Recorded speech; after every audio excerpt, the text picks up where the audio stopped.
So I figured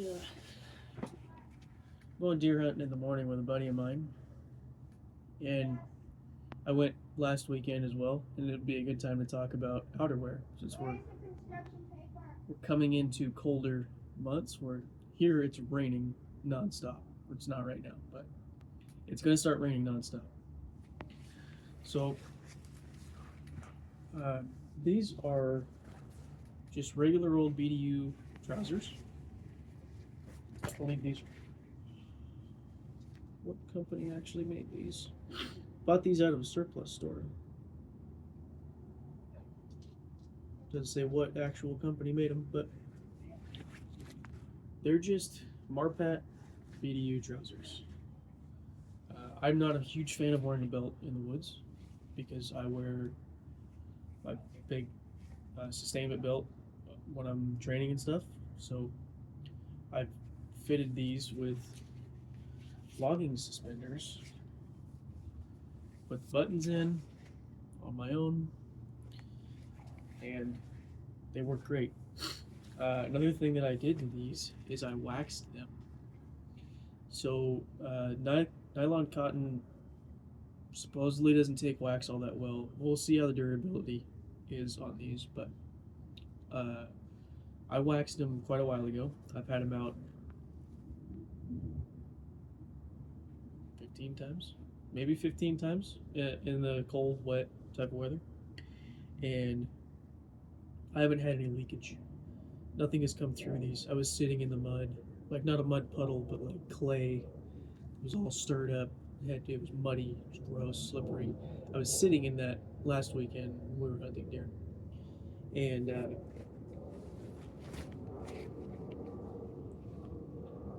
I successfully brushed most of it off. That didn't come through. So waxing some cheap pants. You don't have to buy nice expensive stuff. These pants were $100.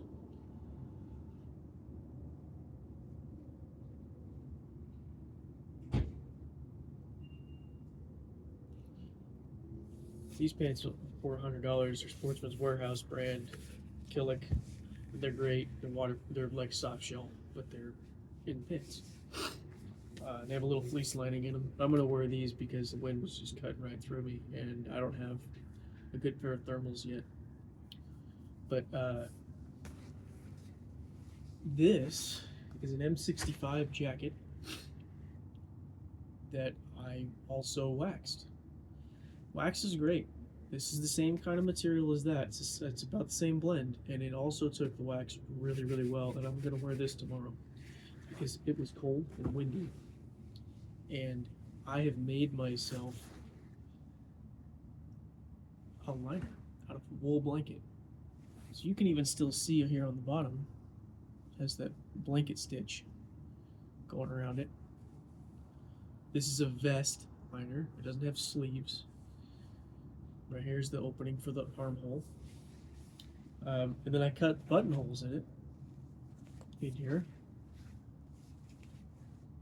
Apparently, I'm losing buttons. I should probably close these ends of these buttonholes a little bit so they hold better. But when it's on your body, it doesn't really matter because it wraps around you anyway. And then I left this long so it'll tuck underneath the other side and give me no gaps. So it's rain resistant, right?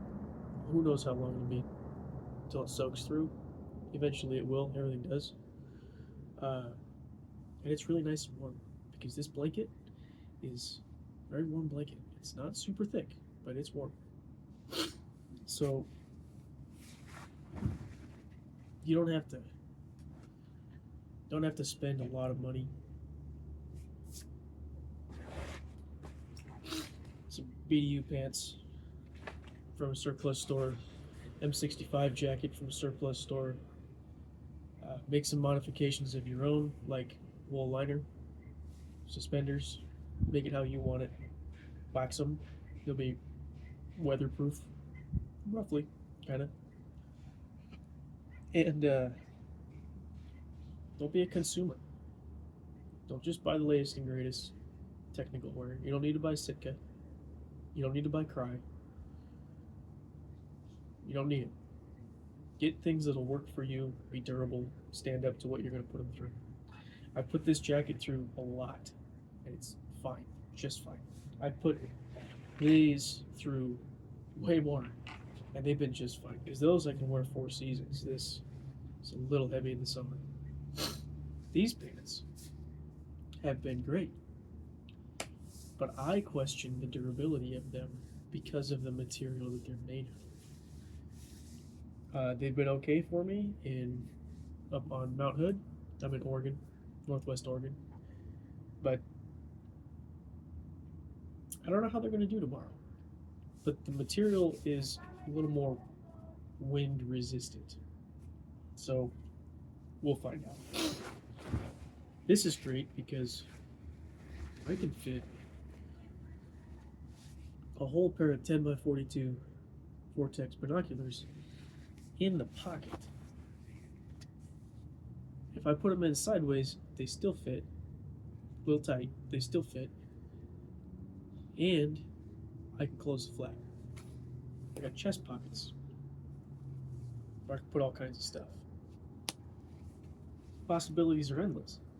I've seen where people, actually one guy in particular, Night Fighter, he takes the hood, which I also wax my hood. I'm not a hood fan, but I did wax it.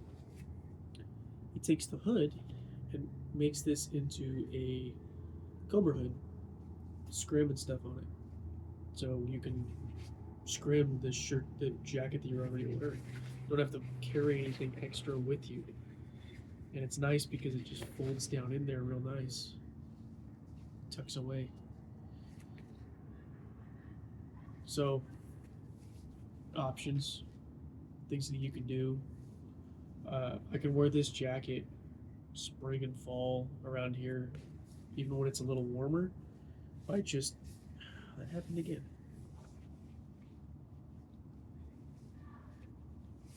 By just removing the liner. I've been out a few times in the fall removing the liner. It works fine. It's a great jacket, and I implore you to go to a surplus store for your gear, because that gear is used or not. Some of it's brand spanking new, and it's not going anywhere else except with you home.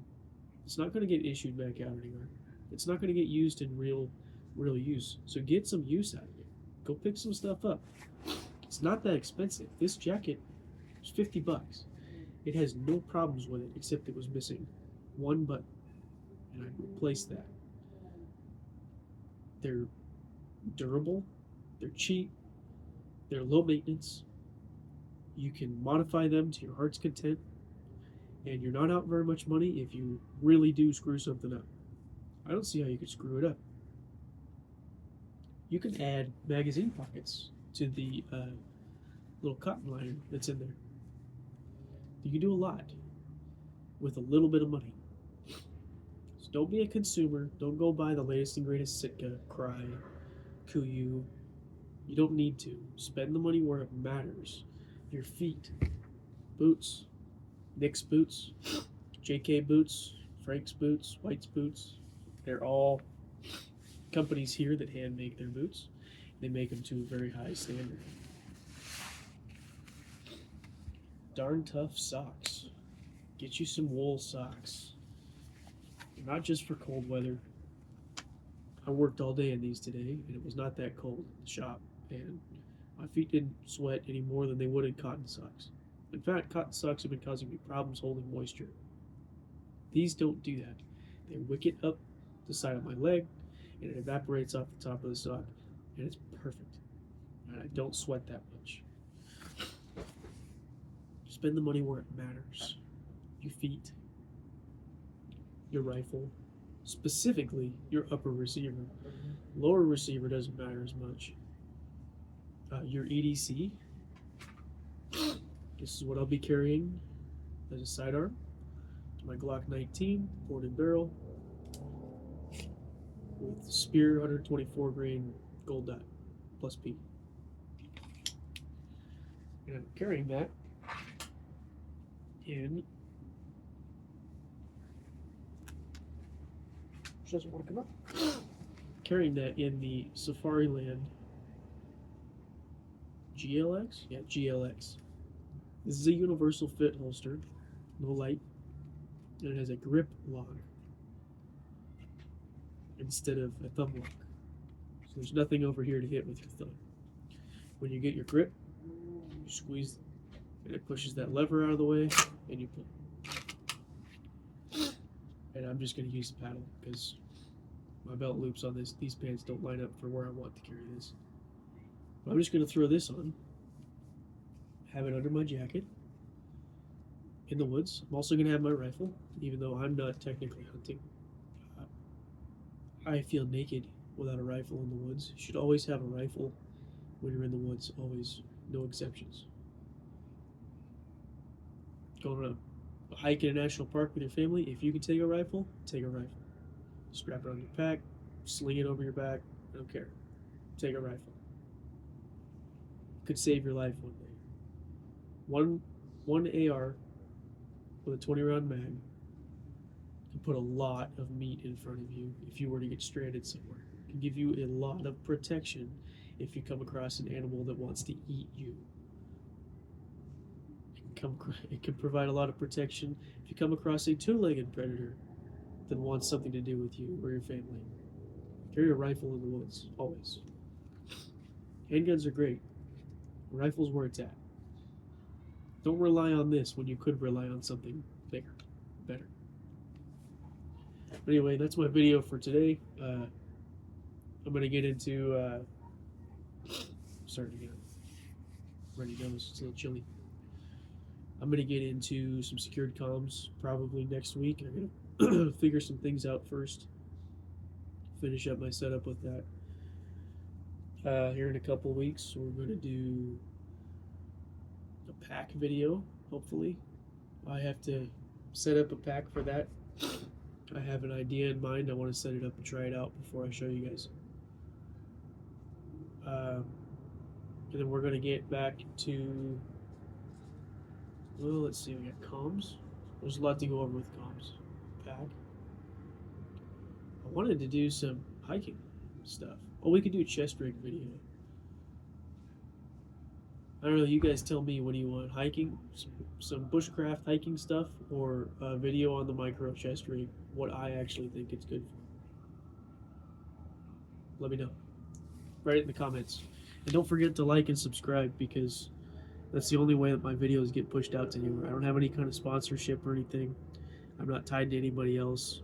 So, like, subscribe, put a comment down there, even if it's just a hi or a fuck you, whatever.